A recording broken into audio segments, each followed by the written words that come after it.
Neville's sister. I just wondered if you might want to ask him a few questions. Right, okay, yeah. But Neville's very often interviewed. Okay, that's brilliant. Yes,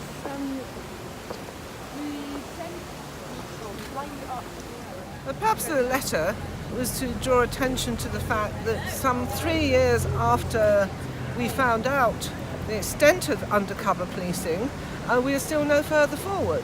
And so far, £9 million has been spent on this inquiry, and most of that has been taken up by the cost of police continuing to rebut any suggestion that those undercover police officers should be exposed, they should be identified. So far as I'm concerned, clearly the fact that undercover policers were planted on elected politicians is a very serious matter. It's scandalous.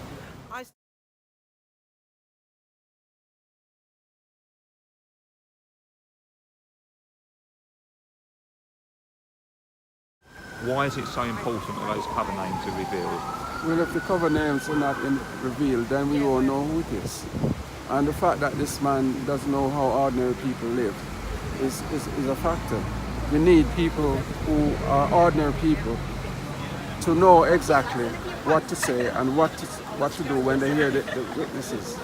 Now, if you don't hear from the people who are involved, how can we get to the end of what's been happening to all these families, including myself and all those other families who've been spied upon?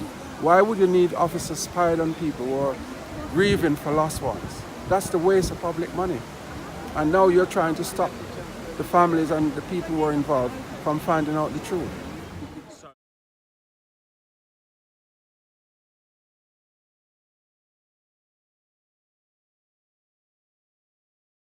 And so you need ordinary people like the one, when they did the Neville Lawrence inquiry, you had 4 people from different backgrounds listening to the evidence so they could make a judgment.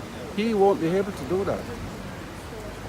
And if the government and Amber Rudd don't grant a panel, what is your concerns about? Well, I'll withdraw from it. I'll leave it alone because it's a waste of my time. I've wasted 2 years already. It's going to be a waste of time because he won't know what to look for or he won't know what to say. I've repeat that already.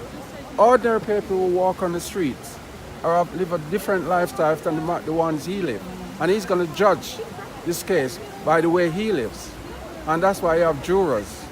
Jurors are ordinary people who walk about the streets, meet people. He doesn't.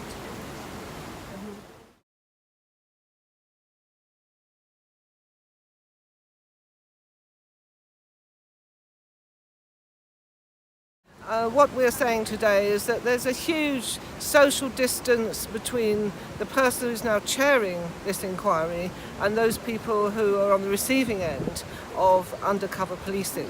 We've got to the point where we feel that along with, in the same way as happened in other inquiries, such as the Neville Lawrence inquiry, we need some ordinary people to sit alongside this man who doesn't understand the experiences of the black community, of women and relationships very clearly. And so far we've had nothing but obstruction in our attempt to make that point heard. And we want the Home Secretary today to agree to our proposal that we have a group of ordinary people to sit alongside this judge to guide him in his investigations.